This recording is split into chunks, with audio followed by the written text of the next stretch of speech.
At a minor league baseball game between the Long Island Ducks and the Spire City Ghost Hounds, former MLB player Rowdy Reed finishes a double play, but then immediately clocks out and does this. And something is happening up on the concourse network. Looking for a great place to stay on your next trip to Frederick? Choose Plymouth Hospitality Partners. So what exactly is going on in pro sports right now, where the fans feel emboldened to heckle the players just because they're in uniform? Because this doesn't only happen in the minor leagues, where the players barely make more than the staff at the hot dog stand, as fans in MLB games taunt players in the middle of the game.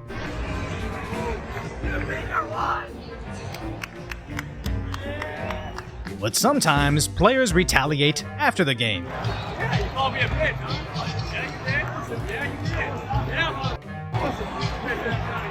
Calm down.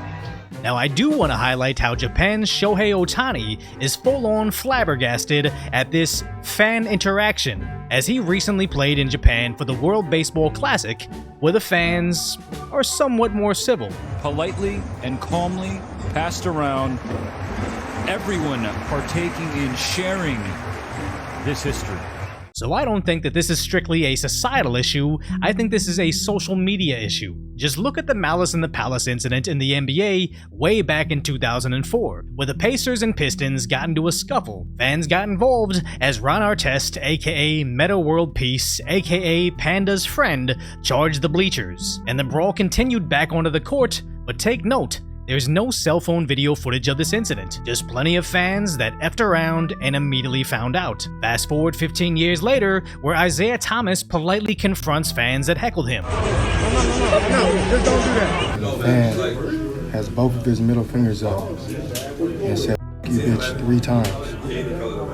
So then the timeout goes and I go in the stands to confront him. I say, "Don't be disrespectful."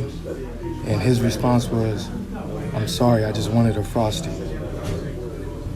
Because if you miss 2 free throws, I guess the fans get a Frosty.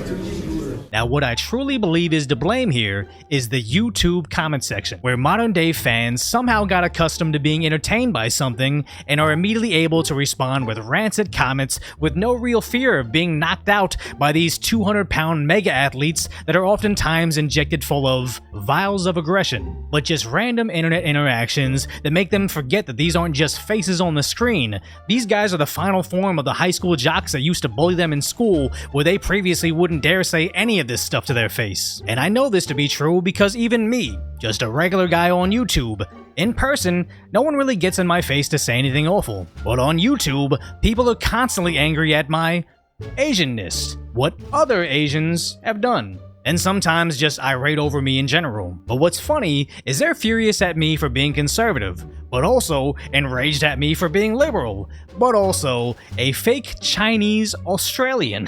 So obviously at some point these mean comments just become hilarious. But it does highlight the fact that I 1,000,000% believe that none of these comments would be said to my face. Not because I'm some 6'5", 300-pound mega athlete, but because actual people don't act this way. It's just when you have these internet dwellers that have 90% of their human-to-human interactions on the internet, that behavior starts leaking out into the real world. And sadly, I think it only gets worse from here. Because what are these people actually getting by heckling players at stadiums? Best case scenario, their video gets 20 likes on Instagram. Worst case scenario, a jacked 250-pound athlete that just got cut from his MLB team hops the fence and decides to end his career by knocking out one last thing outside the park.